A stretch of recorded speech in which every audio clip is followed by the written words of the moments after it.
അടിസ്ഥാന വർഗത്തിന് വേണ്ടി എന്നും ശബ്ദിച്ച്, അടിസ്ഥാന വർഗത്തിന്റെ പുരോഗതിക്ക് വേണ്ടി പ്രയത്നിച്ച്, ഇനിയുള്ള കാലങ്ങളിലും ആ അടിസ്ഥാന വർഗത്തിന് വേണ്ടി തന്നെ നിലകൊള്ളാൻ ഉദ്ദേശിക്കുന്ന പ്രസ്ഥാനമാണ് മുസ്ലിം. നമ്മെക്കുറിച്ച് തെറ്റിദ്ധരിക്കുന്നവർക്ക് മുഴുവൻ ഇതാ നാം മറുപടി നൽകി കഴിഞ്ഞിരിക്കുന്നു. പ്രിയപ്പെട്ടവരെ, ഇനി നമുക്ക് വിശ്രമമില്ല. ഈ സമ്മേളനം ഒരു മഹായുദ്ധത്തിന്റെ ആരംഭം മാത്രമാണ്. നാം ആ യുദ്ധത്തിൽ വിജയിച്ച ശേഷം മാത്രമേ അടർക്കളത്തിൽ നിന്നും നമ്മുടെ കാലുകൾ പിൻവലിക്കുന്ന പ്രശ്നമുള്ളൂ. പ്രിയപ്പെട്ട മക്കളെ, ഈ പതാക കൊടുങ്കാറ്റുകൾക്കെതിരിൽ, വെള്ളപ്പൊക്കങ്ങൾക്കെതിരിൽ, ദേവാദികൾക്കെതിരിൽ ഞങ്ങൾ കെട്ടിപ്പടുവിച്ചു കൊണ്ടുപോയ പത്താതെ മുട്ടാതെ അക്കരെ എത്തിച്ച ഈ പതാക നിങ്ങൾ ഏറ്റുവാങ്ങുക എന്ന് മാത്രമേ ഞങ്ങളോട് പറയുന്നുള്ളൂ.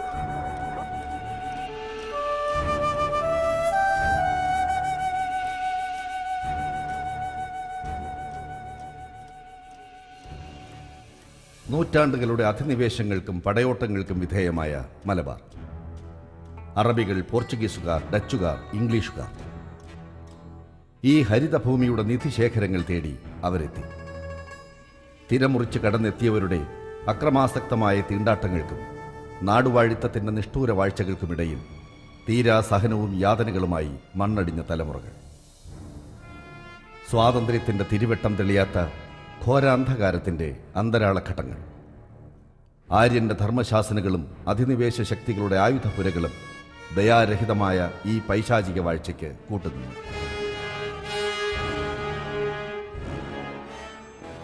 ഏതൊരു ജനതയും ആയുധമെടുത്തുയർത്തെഴുന്നേൽക്കുന്നത് ഇത്തരം ചരിത്രഘട്ടങ്ങളിലാണ്.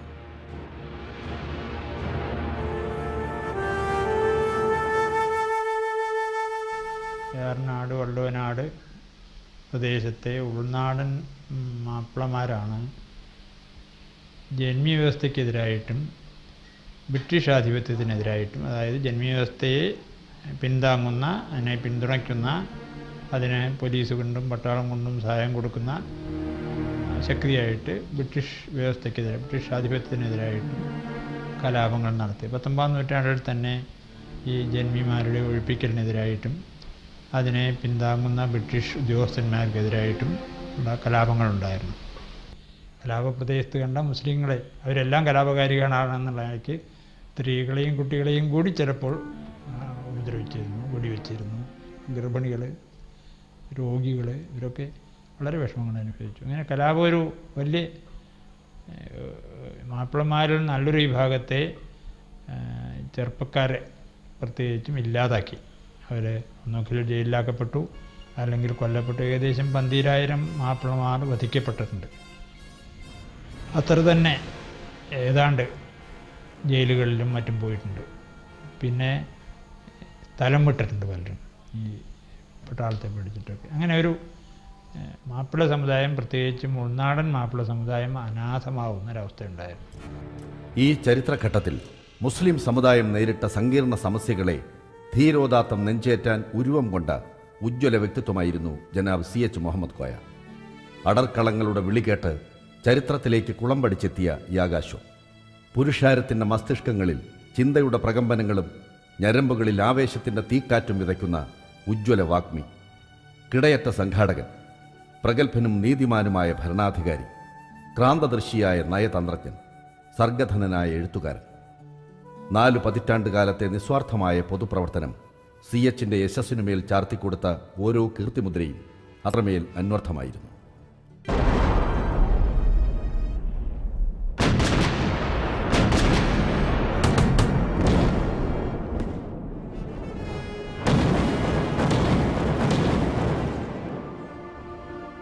ലോകരാഷ്ട്രീയവും ദേശീയ രാഷ്ട്രീയവും വിക്ഷുബ്ധമായ ഒരു ചരിത്രസന്ധിയിലാണ് മുഹമ്മദ് കോയ പൊതുപ്രവർത്തന രംഗത്തേക്ക് പദമൂന്നുന്നത്.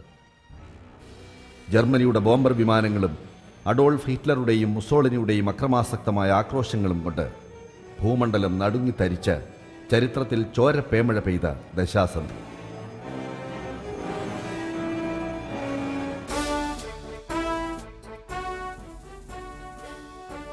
വിമോചന പോരാട്ടങ്ങളുടെ തീച്ചൂടേറ്റ് ഇന്ത്യയുടെ നഗരങ്ങളും ഗ്രാമങ്ങളും ഉയർത്തെഴുന്നേൽക്കുന്ന പ്രത്യാശയുടെ രാപ്പകലുകൾ. കൊടുങ്കാറ്റുകൾ തുടലഴിച്ച ആ പോരാട്ടത്തിൻ്റെ മൂശയിൽ നിന്നാണ് മുഹമ്മദ് കോയയുടെ വ്യക്തിത്വവും രാഷ്ട്രീയ ദർശനങ്ങളും രൂപപ്പെടുന്നത്.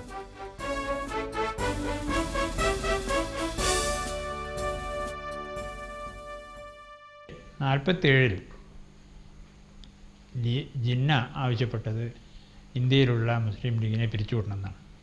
അത് സി സാഹിബ് അടക്കമുള്ള മറ്റ് കേരളത്തിലെ ലീഗ് നേതാക്കന്മാർക്ക് സ്വീകാര്യമായില്ല. അവർ സമ്മേളനം കൂടി മുസ്ലിം ലീഗിനെ നിലനിർത്തുക, ഇന്ത്യൻ യൂണിയൻ മുസ്ലിം ലീഗായിട്ട് നിലനിർത്തുക എന്നുള്ള നിലപാടെടുത്തു. അങ്ങനെയാണ് ഇന്ത്യയിലെ മറ്റ് പ്രദേശങ്ങളിൽ നിന്ന് വ്യത്യാസമായിട്ട് ഈ മുസ്ലിം സമുദായത്തിൻ്റെ രാഷ്ട്രീയ പാർട്ടി എന്നുള്ള നിലയ്ക്ക് മുസ്ലിം ലീഗ് നിലനിൽക്കാൻ കാരണമായത്.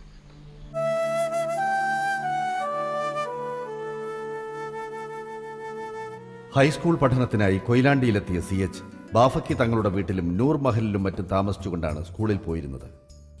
അക്കാലത്തു തന്നെ പ്രസംഗം, എഴുത്ത് തുടങ്ങിയ പാഠ്യേതര രംഗത്ത് അദ്ദേഹം തന്റെ മികവ് പ്രകടിപ്പിച്ചു. മുസ്ലിം വിദ്യാർത്ഥി ഫെഡറേഷന്റെയും വൈറ്റ് ഗോഡിന്റെയും പ്രവർത്തകനായി കോയ പതുക്കെ പൊതുരംഗത്തേക്ക് കടന്നു വന്നു.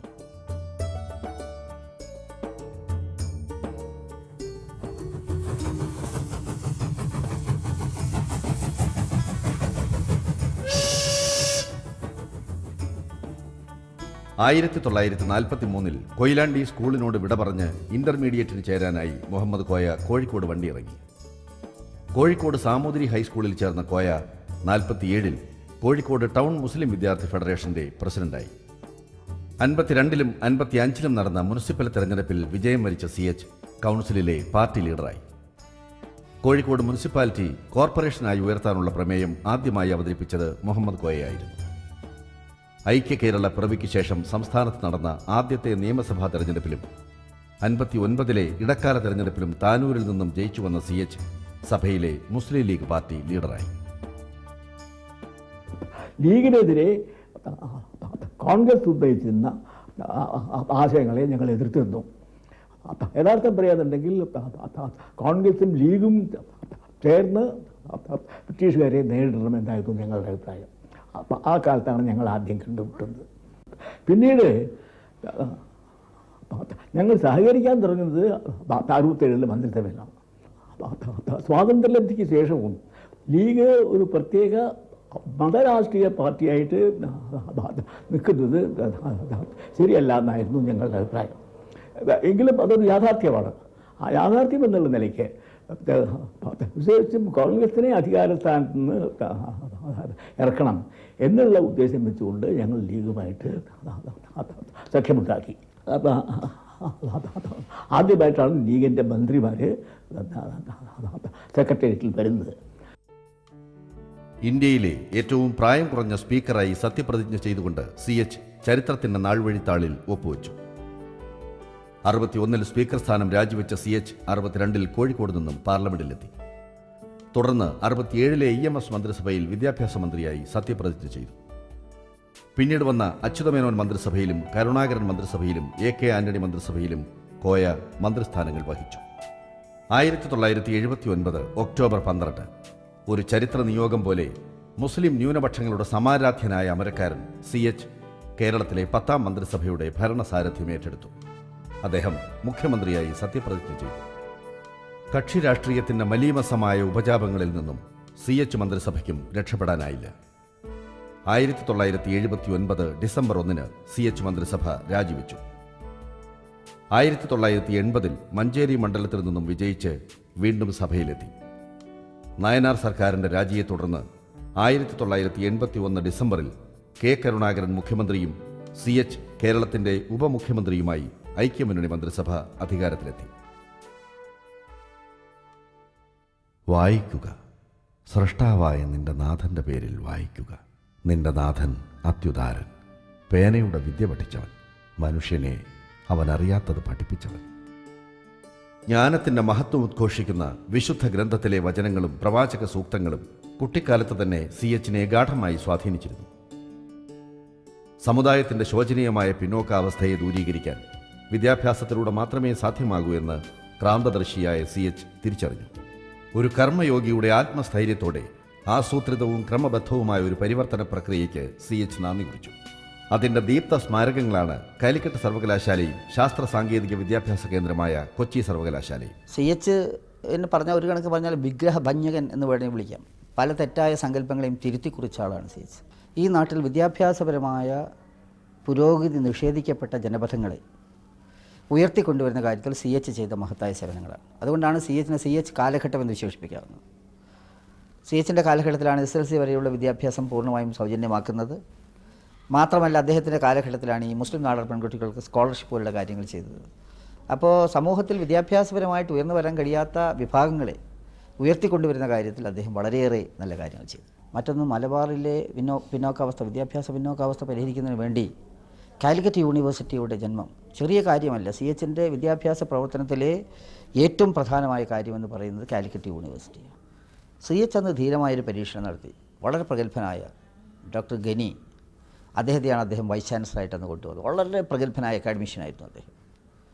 അതുപോലെ തന്നെ യൂണിവേഴ്സിറ്റി ഭരണസമിതിയിൽ വിദ്യാർത്ഥി പ്രാതിനിധ്യം CHൻ്റെ മറ്റൊരു സംഭാവനയാണ്.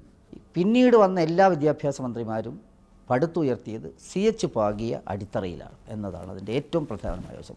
CH വിദ്യാഭ്യാസ മേഖലയിൽ ചെയ്ത ഇതുപോലുള്ള സംഭാവനകൾ ആർക്കും വിസ്മരിക്കാൻ ഒക്കില്ല.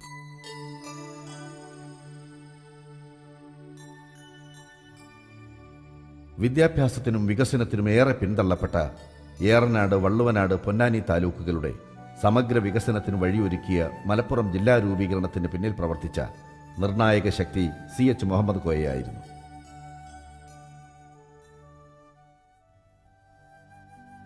പ്രശാന്തതയിൽ മനുഷ്യാത്മാവിൻ്റെ ഉള്ളറകളിൽ നിന്ന് ഉറവെടുക്കുന്ന ഉദാത്ത ചിന്തകളുടെയും ആർദ്രമായ അനുഭൂതികളുടെയും ചിറക് വിടർത്തലാണ് മഹത്തായ ഓരോ സർഗരചനയും. അക്ഷരങ്ങളുടെയും അനുഭൂതികളുടെയും ഉപാസകനായിരുന്നു CH. അക്ഷര ചൈതന്യത്തിൻ്റെ പ്രകാശ തീരങ്ങളിലേക്ക് CHൻ്റെ മനസ്സ് തീർത്ഥാടനം നടത്തി. അതിർത്തികൾ കടന്ന് വിദൂരമായ ഭൂഖണ്ഡങ്ങളിലൂടെ, അജ്ഞാതമായ ചരിത്രസ്ഥലികളിലൂടെ, അപരിചിതമായ ജനപഥങ്ങളിലൂടെ ഒരന്വേഷിയുടെ ഉത്കടമായ അഭിവാഞ്ചയോടെ അദ്ദേഹം സഞ്ചരിച്ചു. മനസ്സിനെ ഗാഠമായി തൊട്ടുണർത്തിയ കാഴ്ചകളെയും അനുഭവങ്ങളെയും അനുധ്യാനത്തിലൂടെ സ്ഫുടം ചെയ്ത വാക്കുകളിൽ ഭാവസാന്ദ്രമായി ആവിഷ്കരിച്ചു. വസ്തുനിഷ്ഠമായ വിവരണങ്ങളുടെ യാന്ത്രികമായ ആഖ്യാനങ്ങളായിരുന്നില്ല. നർമ്മോക്തി കൊണ്ട് ഹൃദ്യവും യുക്തിനിഷ്ഠത കൊണ്ട് ഭദ്രവുമായ ആ രചനകളിൽ മനുഷ്യമഹത്വത്തിൽ ഊറ്റം കൊള്ളുന്ന ഒരു വലിയ മനസ്സിൻ്റെ ഗംഭീര സാന്നിധ്യം അനുഭവിക്കാനാകും. CH പ്രസംഗത്തിലും എഴുത്തിലും മാത്രമല്ല സ്വകാര്യ സംഭാഷണത്തിൽ പോലും ഹാസ്യം കാത്തു സൂക്ഷിച്ച ആളാണ്. ഒരു ദിവസം വൈക്കം മുഹമ്മദ് ബഷീറിൻ്റെ വീട്ടിൽ പോയപ്പോഴേ ബഷീർ ചോദിച്ചു, എൻ്റെ ഉപ്പാപ്പാക്ക് ഒരു ആന ഉണ്ടായിരുന്നു എന്ന പുസ്തകം ഉവ്വാട പുസ്തകമാക്കി, അതിനെന്തിനാണ് ലീഗുകാരെ എതിർത്തത്? അപ്പോൾ CH പറഞ്ഞു, ലീഗുകാർ വായിച്ചിട്ടില്ല. ബഷീർ ചോദിച്ചു, കോൺഗ്രസ്സുകാരെന്തിനാണ് എതിർത്തത്? ഇപ്പോൾ പറഞ്ഞു, കോൺഗ്രസ്സുകാർ വായിച്ചിട്ട് അർത്ഥം മനസ്സിലായിട്ടില്ല. കമ്മ്യൂണിസ്റ്റുകാർ എതിർത്തതോ? അപ്പോൾ CH പറഞ്ഞു, കമ്മ്യൂണിസ്റ്റുകാർ എതിർത്തത് അവരത് വായിച്ചു, അർത്ഥം മനസ്സിലാക്കി, അതിൽ ദൈവമുണ്ട്, പ്രവാചകനുണ്ട്, അതുകൊണ്ടാണ് അവരതിനെ എതിർത്തതെന്ന് പറഞ്ഞു. പിന്നെ ആ എഡിറ്റോറിയൽ സെക്ഷനിൽ ഏത് സമയവും ഹാസ്യം വിളമ്പിയ ഒരു വലിയ മനസ്സിൻ്റെ ഉടമയായിരുന്നു CH. ഇപ്പോൾ ശമ്പളം കൊടുക്കാനില്ലാത്ത ഒരവസരത്തിൽ മാനേജറോട് പറഞ്ഞു, ശമ്പളത്തിന് വരുന്ന ആളോട് ആ മുമ്പിലുള്ള പെന്തക്കോസ്തിൻ്റെ ചർച്ചിൻ്റെ ചുമരെഴുത്ത് വായിക്കാൻ വേണ്ടി പറഞ്ഞു. പാപത്തിൻ്റെ ശമ്പളം മരണം അത്രയെന്നുള്ള. വടകരയിൽ തിരഞ്ഞെടുപ്പ് വന്ന സമയത്തായിരുന്നു. ഉണ്ണീഷിൻ്റെ കൂടെ പോയിട്ട് നന്നായിട്ട് 3-4 തവണ ഭക്ഷണം കഴിച്ചപ്പോൾ CH മറ്റൊരു സ്ഥലത്ത് കൂടി ക്ഷണിക്കപ്പെട്ടപ്പോൾ പറഞ്ഞു ഉണ്ണികൃഷ്ണനോട്, ഉണ്ണികൃഷ്ണൻ്റെ രാഷ്ട്രീയത്തിൽ ഈ സഹനശക്തിയും ദഹനശക്തിയും ആവശ്യമാണ് എന്ന് പഠിപ്പിച്ചു കൊടുത്ത ലീഗാണെന്ന് പറഞ്ഞിരുന്നു. കാലുളുക്കിയിട്ട് എയർപോർട്ടിലേക്ക് പോവുക. അപ്പോഴാണ് നേതാവ് ചോദിച്ചത്, എന്ത് പറ്റി? ഒന്നുമില്ല, കുഴപ്പമില്ല, പക്ഷേ കാലുളുക്കിയിട്ട് വേദനയുണ്ട്. പക്ഷേ എനിക്കുള്ള വേദന ഞാൻ ദുർനടപ്പുകാരനാണ് എന്ന് ആളുകൾ പറഞ്ഞേക്കില്ലോ എന്നുള്ള ഒരു വേദനയാണെന്ന് പറഞ്ഞു. ഒരു തവണ ലീഗിൻ്റെ ഒരു നേതാവ് തൊപ്പിയിട്ട് ഇരുന്നപ്പം പറഞ്ഞു, ഇനി തലയിൽ ഒന്നുമില്ല എന്നാരും പറയില്ലല്ലോ.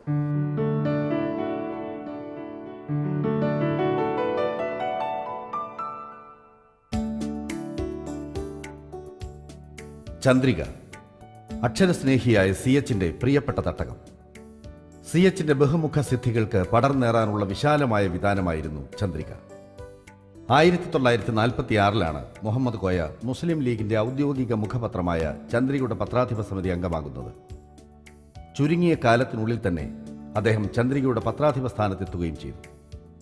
ഒരു പ്രാദേശിക വാർത്താപത്രിക എന്ന നിലയിൽ നിന്ന് ചന്ദ്രികയെ ആധുനികവൽക്കരിച്ച് മുഖ്യധാരാ മാധ്യമങ്ങളുടെ നിരയിലേക്ക് കൊണ്ടുവന്നത് CH എന്ന മഹാമനുഷ്യനായിരുന്നു. CH മുഹമ്മദ് കോയ അത്യാവശ്യം എഴുതാറുണ്ടായിരുന്നു എന്നാണ്. അപ്പോൾ അന്ന് ചക്രവാളം എന്ന വള്ളത്തോളിൻ്റെ പത്രാധിപത്യത്തിൽ നിന്ന് ചക്രവാളം എന്ന മാസികയിൽ, കലാനിധി എന്ന മാസികയിലൊക്കെ അദ്ദേഹം എഴുതുമായിരുന്നു അത്രയും. പിന്നീട് കുറേ കൂടി കഴിഞ്ഞിട്ടാണ് ഞാൻ അദ്ദേഹത്തിൻ്റെ ഒരു എഴുത്തുകാരനെ പരിചയപ്പെടുന്നത്. അപ്പോഴേക്ക് അദ്ദേഹം ചന്ദ്രിക പത്രാധിപരായി ചാർജ് എടുത്ത് കഴിഞ്ഞിട്ടുണ്ട്. ഓത്തുപുരയിലെ ഓർമ്മകൾ എന്ന് പറഞ്ഞിട്ട് മാതൃഭൂമി ആഴ്ചപ്പതിപ്പിൽ കണ്ണശ അദ്ദേഹം തൻ്റെ കുട്ടിക്കാലത്തെക്കുറിച്ച് തമാശയായിട്ട് എഴുതിയിരുന്നു. അങ്ങനെ മലയാള സാഹിത്യത്തിലും തൻ്റെ സ്ഥാനം ഉറപ്പിക്കുന്ന ഒരു കാലഘട്ടത്തിലാണ് എന്നെപ്പോലുള്ള എഴുത്തുകാരെന്ന് പറഞ്ഞാൽ എഴുത്തുകാരനായിട്ടില്ല, എഴുതാൻ താല്പര്യമുള്ള, കുട്ടിക്കാലത്തെ എഴുതാനുള്ള ഈ പത്രമാസികൾ അദ്ദേഹത്തിൻ്റെ പരിചയത്തിലൂടെ വായിക്കാൻ സാധിച്ച, ഗ്രന്ഥങ്ങൾ വായിക്കാൻ സാധിച്ച എനിക്ക് അവസരം കിട്ടുന്നത്. അത് ഞാൻ ആദ്യമായിട്ട് ഒരു കഥ എഴുതി CH മുഹമ്മദ് കയ്യിൽ കൊടുത്തു. CH മുഹമ്മദ് കയ്യിൽ കൊടുക്കാൻ കാരണം ഞാൻ നേരത്തെ പറഞ്ഞല്ലോ, എൻ്റെ അയൽപക്ക ബന്ധം പത്രാധിപരാണ്. അപ്പോൾ അങ്ങനെയാണ് CH മുഹമ്മദ് കയ്യിൽ കൊടുക്കുന്നത്. CH മുഹമ്മദ് നോക്കട്ടെ എന്ന് പറഞ്ഞു. അവിടുന്ന് ഒരു 2 ആഴ്ച കഴിഞ്ഞപ്പോൾ ചന്ദ്രിക ആഴ്ചപ്പതിപ്പിൻ്റെ ബാലപംക്തിയിൽ വിവാഹ സമ്മാനം എന്ന എൻ്റെ കഥ അച്ചടിച്ചു വന്നു. അപ്പോൾ എനിക്ക് എന്നെ സംബന്ധിച്ചുള്ള വലിയൊരു അത്ഭുതമായിരുന്നു. കാരണം അടിയിൽ എൻ്റെ പേര് കൊയിലാണ്ടി UA ഖാദർ, അങ്ങനെ തന്നെയാണ് കൊടുത്തിരുന്നത്. പക്ഷേ കഥ വായിച്ചു നോക്കിയപ്പോൾ ഈ കഥ ഞാൻ എഴുതിയ കഥയല്ല. കഥയുടെ തലവാചകം ശരിയാണ്, വിവാസം. അപ്പോൾ ഞാൻ എഴുതിയ കഥ വേറെ, അച്ചടിച്ച് വന്ന കഥ വേറെ. അപ്പോൾ അതിൻ്റെ അടുത്ത ആഴ്ച അദ്ദേഹം ആ കാലത്ത് ചന്ദ്രിക പത്രാധിപരായിരുന്ന കാലത്തും ആഴ്ചയിലൊരിക്കൽ അബ്ദുക്കയുടെ വീട്ടിൽ വരും. വന്നപ്പോൾ എന്നെ വിളിപ്പിച്ചു, കഥ വായിച്ചോ എന്ന് ചോദിച്ച് വായിച്ചു. അപ്പോൾ കഥ എഴുതുമ്പോൾ നമ്മളെ മനസ്സിൽ ഒരുപാട് ദുഃഖങ്ങളുണ്ടാവും, വിഷമങ്ങളുണ്ടാവും, മറ്റുള്ളവരോട് ശത്രുതയുണ്ടാവും. പക്ഷേ ഇതൊന്നുമല്ല കഥയുടെ വിഷയം. അങ്ങനെയല്ല കഥ എഴുതേണ്ടത് ജീവിതത്തിലെ അനുഭവങ്ങളെ തേടിപ്പിടിച്ച് ആ അനുഭവങ്ങളെ കലാപരമായി പകർത്താനുള്ള ശ്രമം.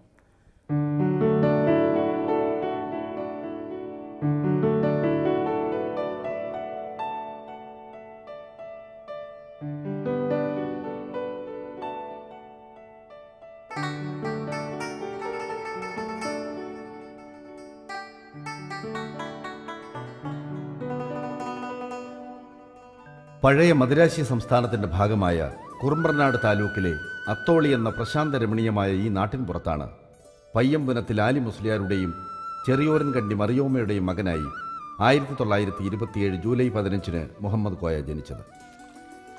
അക്കാലത്ത് മലബാറിലെ മഹാഭൂരിപക്ഷം മുസ്ലിം കുടുംബങ്ങളിലെന്ന പോലെ കഷ്ടപ്പാടും ദുരിതവും നിറഞ്ഞ അന്തരീക്ഷത്തിലാണ് മുഹമ്മദ് കോയയും തൻ്റെ ബാല്യകൗമാരങ്ങൾ പിന്നിട്ടത്.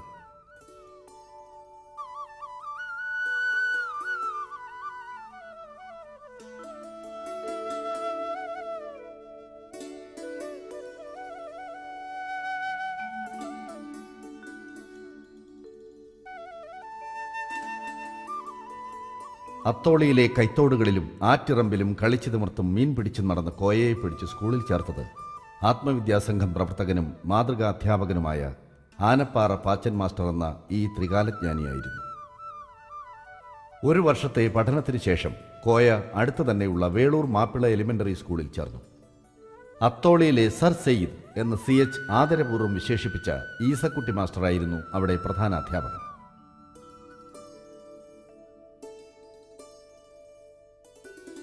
5ാം തരം പാസ്സായ Koya Velur board higher elementary സ്കൂളിൽ ചേർന്ന് 7ാം തരം പഠനം പൂർത്തിയാക്കി.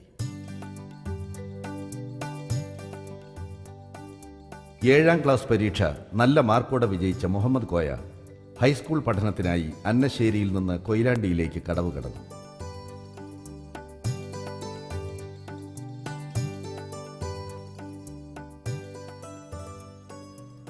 അന്നശ്ശേരിയോട് വിട. കക്കോടിപ്പുഴയുടെ നേർത്ത കുളിരോളങ്ങളിലൂടെ മാടി വിളിച്ച പ്രത്യാശയുടെ കോവണിപ്പടികൾ കയറാനുള്ള യാത്ര. അടിയൊഴുക്കുകളും തിരയേറ്റങ്ങളും മുറിച്ചു കടന്ന് ജീവിതത്തിൻ്റെ പ്രക്ഷുബ്ധമായ ഒരു തീരത്തേക്ക് ഒരു ചരിത്രപുരുഷന്റെ യാത്രയുടെ ശുഭകരമായ സമാരംഭം.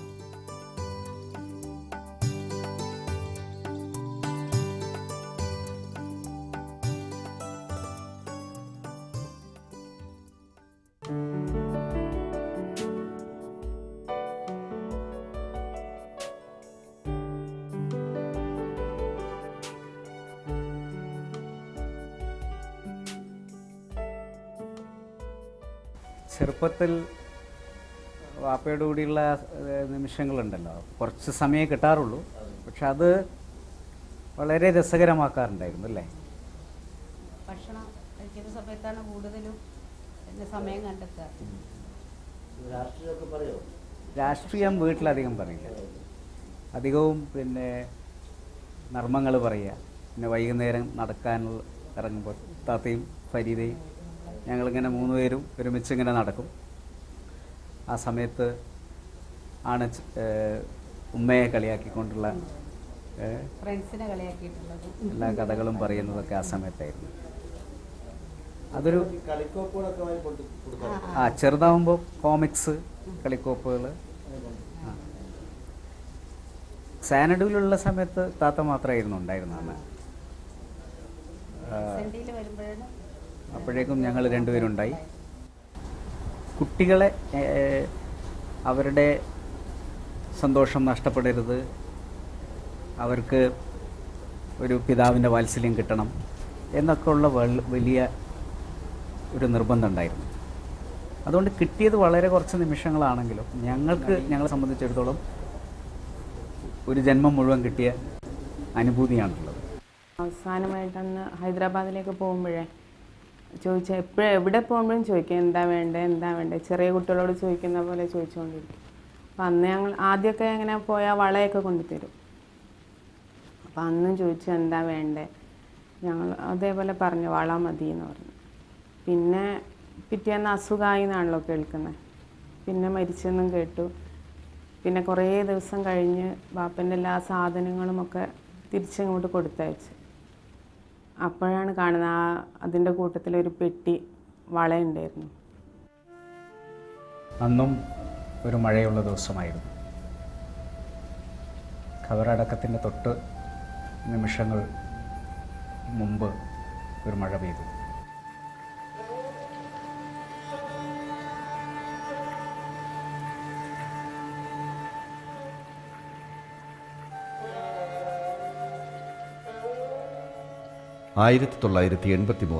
സെപ്റ്റംബർ 28 വൈകുന്നേരം 5 മണി.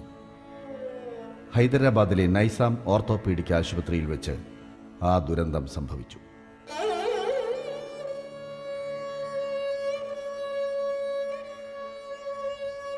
സംഭവബഹുലമായ ഒരു കർമ്മകാണ്ഡത്തിൻ്റെ അവിചാരിതമായ പരിസമാപ്തി.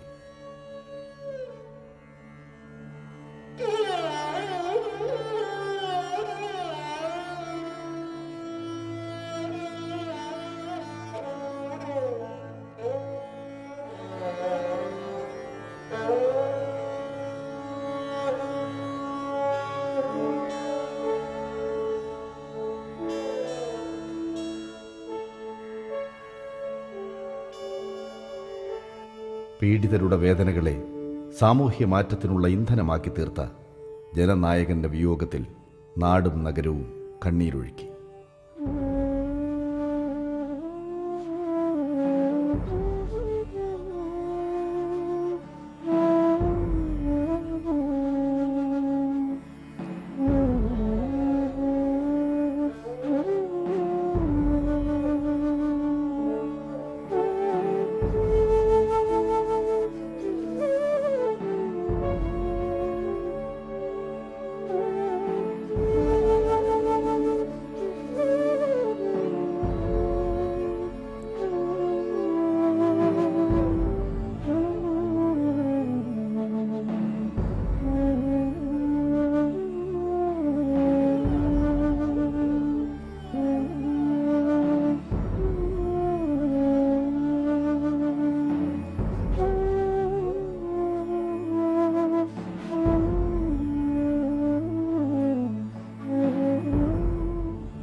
കാന്തികമായ വ്യക്തിപ്രഭാവം കൊണ്ട് ചരിത്രത്തെ പിറകെ നടത്തിയ ആ ഇതിഹാസ പുരുഷൻ അനശ്വരതയുടെ അമരപഥങ്ങളിലേക്ക് ഉയർത്തപ്പെട്ടു.